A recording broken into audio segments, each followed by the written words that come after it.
Hello everyone, welcome to my channel. Today we are going to see the recipe for dry peanut chutney. This chutney goes very well with any kind of dosa, roti or chapati.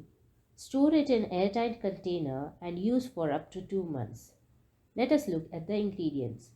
500 grams of peanut dry roasted and skin removed, 3 teaspoons of red chili powder, 20 garlic cloves, half a cup of curry leaves, 2 teaspoons of cumin seeds, salt as required, and 1 teaspoon of tamarind.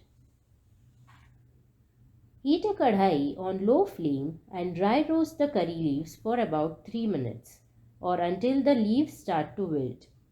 Make sure it doesn't burn. Turn off the flame and leave it to cool down. The curry leaves will become crispy.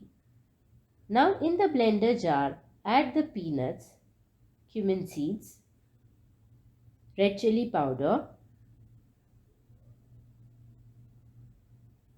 garlic, and the dry roasted curry leaves. Blend till the peanut is crushed to a fine powder. Now add tamarind and salt as required. Blend again till all the ingredients mix well. Check for the spice level and salt and make any adjustments required. Do not overblend, else the peanut will start releasing its oil.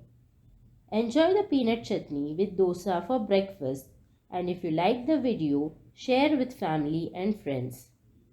Make sure to subscribe to my channel if you haven't already and click on the bell icon to be notified about the new videos. Thank you for watching.